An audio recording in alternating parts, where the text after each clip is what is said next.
This is how I do maintenance on my vehicles. No matter what kind of vehicle it is, this maintenance will be similar. So just follow along and you'll see how to maintain your vehicle at least on a monthly basis, um, to make sure that your vehicle stays in good condition and doesn't have any problems. And or you'll be able to detect if you have any problems by doing this maintenance once a month at a minimum, okay? And sooner if you like. So let's start with this 2006 4Runner, and it will have a 4-liter V6 in it, all right? But this maintenance will be the same as if it was in any car that you own, okay? So what you do is you go over to the car,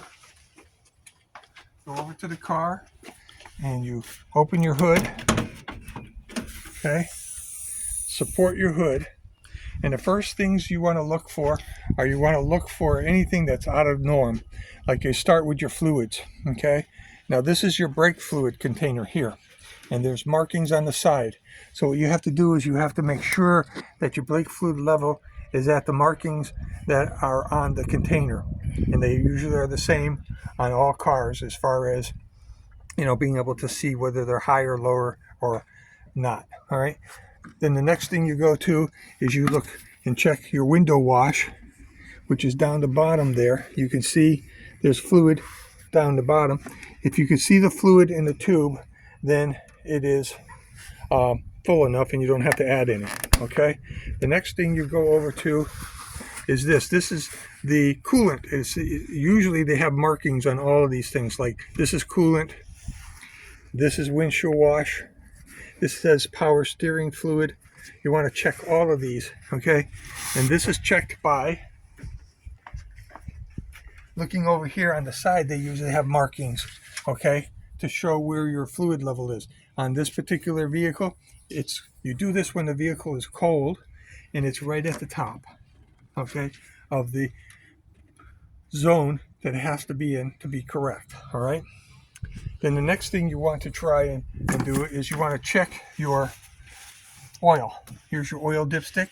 Could be in different places on different cars, but this is what you basically check, okay? You do this on at least a monthly basis. You pull your dipstick out and you put your dipstick in the hole, all the way in, and you hold it for about 4 to 5 seconds for the oil to get around the dipstick good. Then you pull it out again and you look at it, and it has to be between the two little markers on this one. Some have hashes and holes in them that you have to be within, but this one just has 2 little dimples on the stick, and the level is right here in the middle, so you're good on the oil here, okay? But there'll be some sort of a marking like that.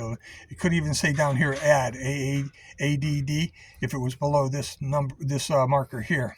But Toyota doesn't do that, but other manufacturers do, okay? So you just have to read whatever's on the dipstick and make sure you have enough oil on a monthly basis. Then you put it right back in the dipstick hole that you had, and that's about it. We're done with that. The other thing you check on a monthly basis is right here. This is the air filter on a Toyota 4Runner, okay? Air filters are different on all cars.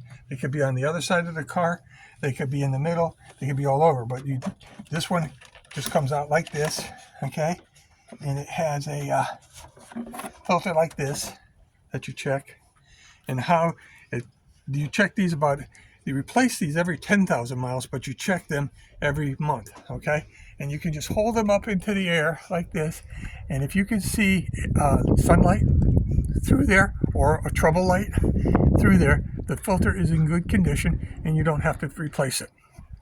And then also, while you have it out, you can just tap it a little bit to knock out any loose sand or debris that might be in there, okay? Then you put it back in your air cleaner the way you took it out, and then this one just slips in the back like that. Slips right into the back like that, up, and then it just has 2 catches that you have to just close them up, and they're done, okay? So you checked your air filter. Now the next thing you want to check is you want to come over here and check your battery. Now this particular battery is a sealed battery, so you don't have to do any maintenance on this battery at all. But if it had the caps where you have to take the caps off and add fluid, that would be distilled water only. No mineral spirits, no regular tap water, distilled water only, because there would be no chemicals in there for it to react, get a reaction to and contaminate the battery itself. Distilled water only, okay? Then the next thing you do is you come over here and you can see your brake. This is your brake reservoir for your braking system, okay? And you want to make sure that it's within the tolerances that they have marked on the sides of the container, so that you have adequate enough amount of brake fluid. Now, if this was low, like down here, you'd say, ooh, something may be leaking or something may be wrong. I may be getting down on my brake pads, because usually what happens when the brake pads get thin, okay, the oil level in your reservoir will drop, okay?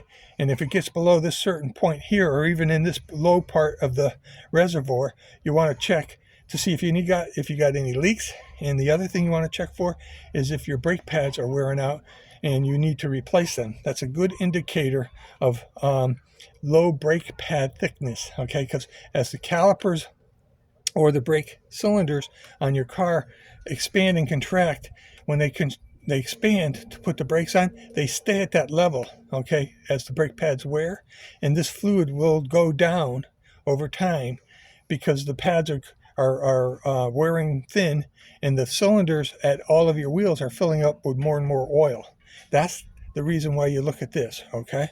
And then the very last thing you really have to do is you have to check your air pressure in your tires. And we're going to do one right here quick, and you can, do it whatever way you do it. But I have two different types of tools. I have this AccuDigital tool, which I use to check them, okay?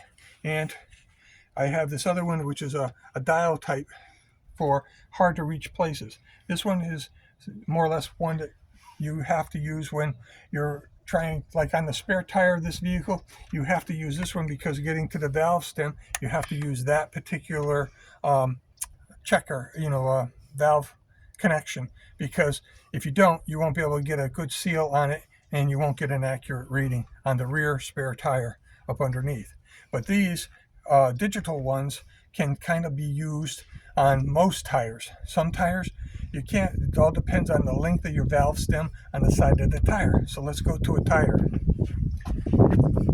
Okay, you come over here to your tire and your wheel, and you'll see that the valve stem is right here. Take your cap off, okay, off like that, and you take your digital, okay.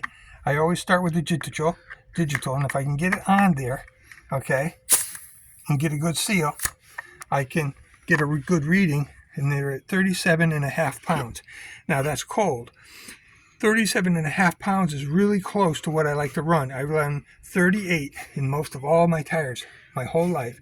I learned that from a taxi cab company that I ran into, and a guy who owned a company says he ran all his cab tires at 38 pounds or more, because back in the day tire pressures were a lot less, and even on some of the modern cars today they're recommending 32, but in reality 32, 34 is not going to give you your best tire wear, okay, and your best fuel mileage, because the little bit harder tire will go down the road easier than a soft tire that's all mushed out.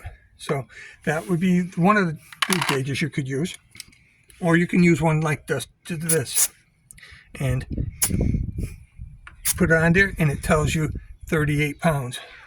Now this one has a little bit of a difference of 38 pounds. This one says 39. So you're in reasonably good condition as far as your air pressure, but what you want to make sure is that your front tires are exactly identical. In the back, if it's not an all-wheel drive vehicle, then it doesn't make as big a difference. If it's an all-wheel drive vehicle, all four tires should be the same on a vehicle, because on on the all-wheel drive vehicles, they are continually, changing, putting power to all of the wheels. So what you want to do is you want to make sure that you want to get your tires pressures as close as possible with the tires cold. You do not want them hot, okay? And this is just how I do my routine maintenance on any of my vehicles, no matter what kind of vehicle it is. There will be deviations, but this is the basic protocol that you would use for most all vehicles on the road today. Thank you.